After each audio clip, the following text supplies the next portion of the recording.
लेकिन इन्होंने डबल गुलामी की सरकार चलाई है। मोदी जी अमेरिका के गुलाम बन गए हैं और उनकी नीतियों की वजह से आज पूरा देश संकट में है और हेमंत जी मोदी जी के गुलाम हैं।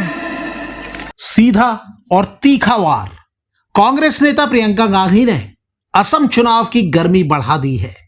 प्रधानमंत्री नरेंद्र मोदी और असम के मुख्यमंत्री हिमंत बिस्वा शर्मा को सीधी चुनौती देते हुए प्रियंका गांधी ने साफ कर दिया है कि चुनाव पूर्व सर्वे चाहे जो बता रहे हो, लेकिन कांग्रेस पूरे जोर से मैदान में डटी हुई है। आशीर्वाद बाबा, महाकाल बाबा, भैरवनाथ बहन का काम अच्छा बनेगा इस साल जी। हमारा बेटी प्रधानमंत्री बनेगा। ये तस्वीरें 19 फरवरी 2026 की हैं।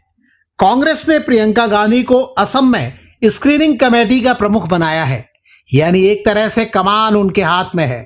चुनाव मैदान में उतरने के पहले प्रियंका गांधी प्रसिद्ध कामाख्या मंदिर पहुंची। यहां बाबा ने प्रियंका गांधी को आशीर्वाद दिया और उनके प्रधानमंत्री बनने की भविष्यवाणी कर दी। प्रियंका गांधी इससे हैरान रह गईं। देखिए, ये धार्मिक स्थल है, यहाँ पे मुझे राजनीतिक बात नहीं करनी चाहिए। ये सही है कि प्रियंका गांधी कम से कम अभी खुद को प्रधानमंत्री पद के दावेदार के तौर पर नहीं देख रही होंगी, लेकिन यह दावा नहीं किया जा सकता कि मंदिर जाते वक्त उनके मन में राजनीति या चुनाव जीतने की बात न रही हो। प्रियंका गांधी के इस बयान को कई लोगों ने उनकी रणनीति का हिस्सा ही माना।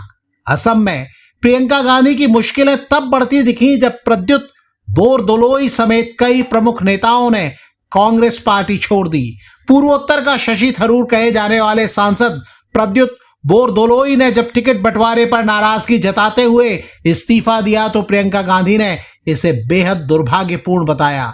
बोरदोलोई के पहले पूर्व अध्यक्ष भूपेन बोरा और अब्दुल रशीद मंडल जैसे दूसरे नेता भी कांग्रेस छोड़ चुके हैं। चुनाव पूर्व सर्वे के नतीजे कांग्रेस की उम्मीदों को खारिज कर रहे हैं। सर्वे में दावा किया गया है कि बीजेपी का गठबंधन असम में जीत की हैट्रिक लगाने जा रहा है। आईएनएस के ओपिनियन पोल के मुताबिक बीजेपी को असम में 96 से 98 सीटें मिलने का अनुमान है, जबकि कांग्रेस महज 26 से 28 सीटों पर सिमटती दिख रही है। वहीं CNN न्यूज 18 पर जारी वोट वाइब के सर्वे के आंकड़े भी चौंकाने वाले हैं। इसके अनुसार बीजेपी की अगुवाई वाला एनडीए 87 से 97 सीटें जीतकर 2021 के मुकाबले और भी मजबूत जनादेश हासिल कर सकता है, जबकि इंडिया ब्लॉक के खाते में सिर्फ 26 से 36 सीटें ही आती दिख रही हैं। साफ है, प्रियंका गांधी के सामने 126 सीटों वाली विधानसभा में बहुमत के 64 के आंकड़े तक पहुंचने की चुनौती बेहद कठिन दिख रही है। इस मुश्किल स्थिति के बीच राजनीति के जानकार एक और पेच देख रहे हैं। प्रियंका गांधी केरल के वायनाड से सांसद हैं। 9 अप्रैल को केरल में भी वोट डाले जाएंगे।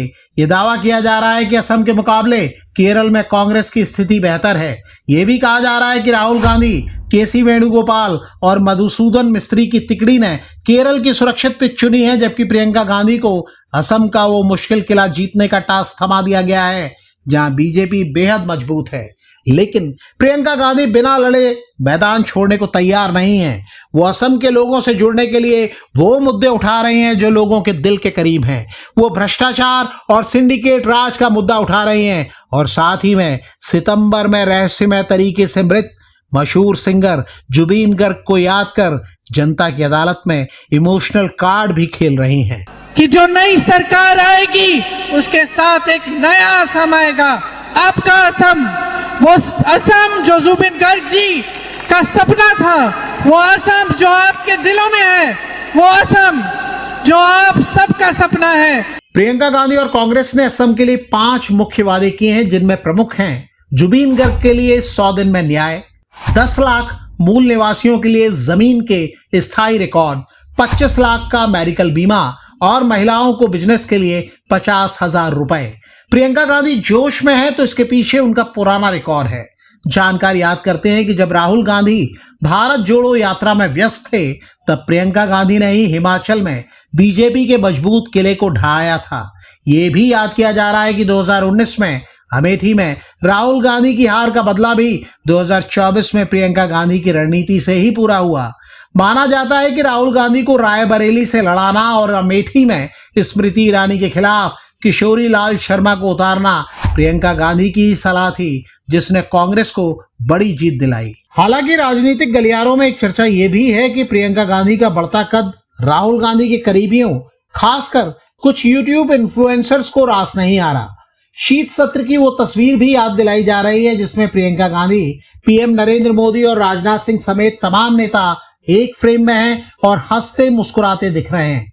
राहुल गांधी के समर्थकों ने तब एक अजब सवाल किया कि क्या प्रियंका गांधी के इस अंदाज ने विपक्ष के नेता के तौर पर राहुल गांधी की मेहनत पर पानी फेर दिया है। वहीं बीजेपी समर्थकों ने दावा किया कि प्रियंका गांधी ने साल भर के अंदर ही दिखा दिया कि वो संसदीय परंपराओं का राहुल गांधी के मुकाबले ज्यादा सम्मान करती हैं और ज्यादा सहज भी नजर आती हैं। जानकारों का मानना है कि 2024 में 2 सीटों से चुनाव जीते राहुल गांधी ने अगर वायनाड की जगह प्रियंका गांधी के लिए यूपी की रायबरेली सीट छोड़ी होती तो उत्तर भारत में कांग्रेस और प्रियंका गांधी का असर कहीं ज्यादा होता। लेकिन प्रियंका गांधी कभी ऐसी शिकायत करती नहीं दिखती। फिलहाल उनकी नजरें असम और भविष्य के समीकरणों पर हैं। चर्चा तो यहां तक है कि जनवरी में प्रियंका गांधी और चुनावी रणनीतिकार प्रशांत किशोर के बीच लंबी बातचीत हुई। पीके हमेशा से मानते रहे हैं कि प्रियंका गांधी में गजब की प्रतिभा है। दावा है कि यह बातचीत 2027 के यूपी चुनाव के लिए जमीन तैयार करने को लेकर थी, लेकिन उससे पहले असम की अग्नि परीक्षा है। अगर प्रियंका गांधी के नेतृत्व में कांग्रेस असम में कोई चमत्कार कर देती है तो उनका कद न सिर्फ पार्टी में बल्कि राष्ट्रीय राजनीति में भी एक नए स्टार जैसा हो जाएगा।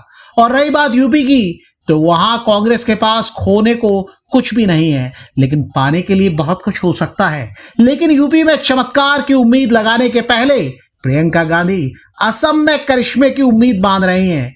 करीबी दावा करते हैं कि मंदिर में उनकी मन्नत यही थी। अगर उनकी झोली में जीत का आशीर्वाद आता है तो ये कांग्रेस और प्रियंका गांधी के लिए एक बड़ा टर्निंग पॉइंट हो सकता है। आपको क्या लगता है? कमेंट करके हमें बताइएगा जरूर।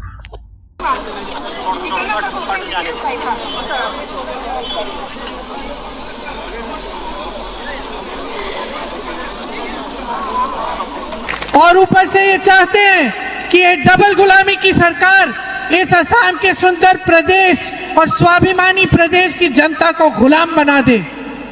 आशीर्वाद बाबा, महाकाल बाबा, भैरवनाथ, शहर का काम अच्छा बनेगा इस साल। जी, हमारा बेटी प्रधानमंत्री बनेगा।